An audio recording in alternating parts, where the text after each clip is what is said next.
esa mercancía que llega, si va a ir a unas tiendas que al final las ganancias se van para afuera, pero realmente no se hizo nada. No. Lo que estoy planteando es lo siguiente. Ahora mismo un IVU de un 7%. Okay. Y tú lo pagas cuando vas a comprar una mercancía. Sí. Sacaste el dinero de tu bolsillo y lo pagaste. En el caso de un arbitrio del 6.6, el comerciante prepaga esa contribución cuando entra el producto. ¿Y te la pasa a ti? Y te la pasa a ti, se lo añade al valor, claro, al producto y te lo cobra a ti. Eso es lo que el gobierno lo está recibiendo primero, estás engordando el bolsillo del gobierno, pero ¿cómo estás reactivando la economía abajo? No lo estás haciendo. Mañana yo voy a tener una conferencia de prensa donde voy a estar anunciando varias medidas que no solamente van a transformar el sistema contributivo de Puerto Rico, sino que van dirigidas a reactivar la economía de Puerto Rico. Un cambio de recaudación en sí misma eso es lo que no resuelve el problema. Sobre eso de si el IVU, mira, el problema con el IVU, no importa donde tú cobres el impuesto, porque si tú lo cobras en la entrada, suponiendo que se pudieran escapar las múltiples oportunidades de evasión que hay en los muelles y que no hemos resuelto nunca, no existe ese endamiaje. Está bonito, pero yo no veo cómo. La realidad es que sigue siendo igual de regresivo. Regresivo quiere decir que la carga es sobre el que paga en la caja registradora al final, es decir, sobre el consumidor. La propuesta del IVA lo que tiene realmente por eso es que es el más que se usa en el mundo entero. Así es. No solamente es en América Latina, sino en Europa, en todos lados. No es el sales tax lo que hay allá, ni es el 6.6. El 6.6 es para otra época. Lo bueno que tiene la propuesta del IVA es que tú vas cobrando en cada uno de los puntos de la cadena distributiva la contribución. Y por lo tanto, el que lo paga en el muelle el que paga al mayorista fiscaliza que el mayorista lo haya pagado en el muelle. Exacto. y el que lo compra al de tal o lo va a vender al de tal fiscaliza al que se lo está vendiendo al por mayor, porque si no la carga contributiva recae sobre ese último y eso hace que sea obviamente menos regresiva porque está más distribuida esa carga, lo que tiene un efecto directo sobre la capacidad del consumo, porque el problema con el IVU es que el 7% lo paga al final el consumidor y que eso tiene el efecto de reducir el consumo. Por eso es que no importa si tú captas o no captas, el IVU ha sido un detente o un problema para mantener los niveles de consumo en el país. El IVU no. Tú mencionaste una frase al principio del programa, Damaris, que mencionabas que el IVU era la principal fuente de ingresos del gobierno de Puerto Rico y no lo es. No lo es. La recaudación de ingresos. Las planillas corporativas, las planillas corporativas generan más que el IVU, las planillas de individuos generan más que el IVU. Hay otros impuestos que tiene Puerto Rico que generan más chavos que el IVU. Y obviamente el IVU ha sido un mecanismo que no se ha implementado bien, que Hacienda no ha tenido la capacidad, y hablo Hacienda en todos los gobiernos, desde que se implementó para acá, no ha tenido la capacidad de ser más eficiente en la captación y en la recaudación de ese impuesto. Y obviamente cuando hay espacio para la evasión, es como un grifo de agua que salga una gotita. A la que sale una gotita va a terminar saliendo un chorro. Y esa es la realidad que tenemos con el IVU. Se está perdiendo millones de dólares que no se está recibiendo. El IVA quizás es un poquito complejo explicarlo por radio, pero resuelve la cosa de la lo que sucede es menos regresivo y de igual forma es más fácil fiscalizarlo, en el sentido de que, por ejemplo, el importador compra un producto en $100 y paga un IVA del 10%, pues pagó a Hacienda $10. Cuando vende ese producto, lo vende en 150. Y con el IVA. Y añade el IVA, y el otro que sería $15, ¿verdad? Entonces, el que pagó $15, coge un crédito de 10 y le envía entonces a Hacienda a los 5. Y así sucesivamente en la cadena. Eso quiere decir que si tú me vendes algo a mí, yo voy a velar porque tú lo pagues porque así tú vas a coger el crédito. O sea, yo voy a estar buscando recobrar lo que pagué antes. Cada cual va a estar velando la Hay un elemento de fiscalización que no recae en el gobierno. El gobierno lo tiene que administrar eficientemente Hacienda, pero el consumidor, por así llamarlo, en cada uno de los puntos de la cadena, va a estar preocupado de que el otro haya hecho lo que tiene que hacer, porque si no le van a dar el crédito y termina pagando él el impuesto. Y en este planteamiento ahora entiendo por qué al turista se lo devuelven en lugares como claro, y por eso es que lo usa el mundo entero, porque eso permite, primero, que el gobierno no tenga que meter los recursos que se pretenden meter en el IVU, que no funciona, no importa lo que tú pongas ahí. Y en segundo, porque no hay realmente los recursos para que Hacienda tenga una operación tan extendida por el país. Y en segundo lugar, que tiene un efecto, vuelvo y repito, porque esto es bien importante, y es lo que nos pasó. Mira a ver si el IVU no sirve. Y yo lo digo así, que no sirve. Es un error garrafal de un gobierno compartido en aquel momento. Fue compartido. Sí, que ahí no se pueden echar las culpas unos a los otros.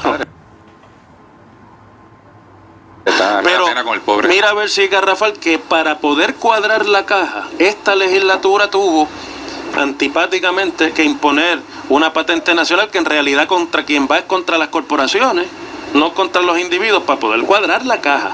Porque el IVU nunca ha producido lo que se decía que iba a producir, y aún en el mejor de los casos de los estimados, que fue este año, que hay que reconocer que Hacienda ha hecho unos cambios que han permitido una mayor captación, aunque limitadamente mayor, aún así el IVU no recauda lo que está estimado. La diferencia lo ha recaudado la patente nacional. Por eso es que te dicen, los recaudos aumentaron, pero los recaudos del IVU no han aumentado, ni se están dando. ¿Y no han gastado según lo estimado? ¿Y con el IVU-loto? Yo quiero hacer un énfasis. Pero también está eso, muchas veces se ha gastado aquí según lo que se ha estimado y después eso no lo voy a ese punto, Ángel, rapidito, pero el IVU está por debajo de la cantidad estimada de recaudo. La patente nacional es desastrosa porque te pone a pagar una patente, un tributo, incluso a corporaciones que pudieron haber caído en pérdida. O sea, la realidad es que podría ser detrimental completamente, es una carga bien onerosa. Yo en esto estoy saliéndome un poco de la línea de mi partido, porque ustedes saben que mi partido va a favor de lo que es el sales tax, la estadidad por default. Yo creo que aquí nosotros tenemos que poner las cosas sobre la mesa, porque la realidad que tiene Puerto Rico hoy es una situación diferente a la que tenía hace un mes atrás, a la que tenía un año atrás, a la que tenía hace 5 años atrás, o a la que tenía hace 6 años o 7 años cuando se implementó el IVU. Y nosotros tenemos que poner las propuestas sobre la mesa y tenemos que ser serios en nuestros planteamientos sobre esto. Puerto Rico sí necesita un dinero para mantener la operación del gobierno, pero también necesita reactivar la economía, y en ese sentido es donde nosotros estamos fallando. No podemos seguir mirando a Puerto Rico en qué otras contribuciones podemos imponer para nosotros poder mantener nuestros niveles de gasto sin reactivar la economía. Y ahí es donde va la segunda parte, la tercera parte. La primera sería recaudar, la segunda sería reactivar la economía, y la tercera sería hacer un plan real, concreto, de reducción de gasto en el gobierno. El gobierno no puede ser aquí un grifo abierto sin límite, donde se estén prometiendo puestos a toda persona que hizo campaña política, donde se esté dando contratos a diestra y siniestra innecesariamente. Yo no voy a quemar a Antonio porque como yo es novato, pero la realidad es que ese es el resultado de muchos años de que el gobierno se convirtiera en cliente político. Es decir, para tú poder meter a los tuyos más gastos y gastos adicionales, entonces lo que es peor, porque la realidad es que el problema nuestro estructural empieza justamente cuando le dieron el macetazo a la sección 936. De ahí en adelante, como no tenemos un imán de inversión para Puerto Rico, los gastos del gobierno siempre han sido más que los ingresos. Y toda esa diferencia que antes se recaudaba, ahora se le metía la deuda pública. Y si tú te descuadrabas por 500 millones, pues te ibas allá y metías 500 millones de deuda y cuadrabas el presupuesto artificialmente. Ahora se acabó esa panacea. Por eso el mensaje del gobernador de ayer por la tarde es un mensaje realista. Y es un mensaje que contiene los elementos dolorosos del ajuste. Hay que cortarle 170 millones a este presupuesto que está en vigor y 800 al próximo. ¿Es realista el mensaje del gobernador? Yo creo que el recorte que está proponiendo el gobernador fue lo mismo que se le dijo a él que no se aumentara este este año. O sea que queda comprobado que la política pública y el presupuesto que se aprobó fue uno equivocado, uno erróneo. Y obviamente él puede decir varias palabras que puedan sonar bonitas o que pueda hacer lo que se espera que la gente escuche. La realidad es la manera concreta de hacerlo. Y cuando tú ves que su acción puede ser, sus palabras pueden ser una, pero entonces se tarda prácticamente 6 meses en firmar un proyecto como el del senador Ángel Rosa, que era un proyecto positivo que reactivaba la economía. Es que es la realidad. Son las malas decisiones políticas que se toman. Firmó, y lo firmó, y tenemos ahora 2 herramientas de atracción de capital. Más vale tarde que nunca, dice el No me metas cizaña. Hay llamadas del público. Es la realidad, es la realidad. Mira. Ángel Rosa y Antonio Tony Soto. Nos vamos a la pausa, pero 2 frases. Una es, más vale tarde que nunca, o como diría José Luis Dalmau, peor es nada. Vamos a la pausa. Este es el fuetazo. Y regresamos. Esto es el fuetazo a través de Radio Isla 1320.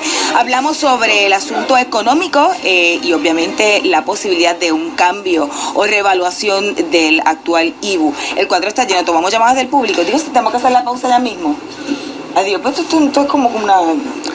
Yo sé que si se van a llevar el IBU, yo tengo una cabeza llena de papelitos. Voy a empezar a checar los ibulotos antes que se... Tú eres... Ay, yo no cojo la... Va a descubrir que nadie se pegó. Oye, eso me dicen, hermano, que nadie conoce a nadie que se ha pegado. Yo no conozco a nadie. Es verdad, oye. Hola, buenas tardes. Buenas tardes. ¿Con quién hablamos? Román. Adelante. ¿Están los invitados todavía? Están aquí. Lo están escuchando. ¿Estamos oyendo? Sí, adelante. El sistema es regresivo, como están indicando, pero más regresivo es que el gobierno no implemente el sistema que debe implementar para que eso sea cada vez menos regresivo para el consumidor y más regresivo para que el que evade los impuestos. Gracias por su participación, Omar. La fiscalización, yo creo que el reclamo de él es que si no paga, se fiscaliza y le paga el gobierno. Por cierto, de acuerdo con el planteamiento. No, en eso no hay duda que Hacienda tiene que hacer un trabajo, pero nosotros estamos planteándonos la cuestión un poco más grande, ¿no?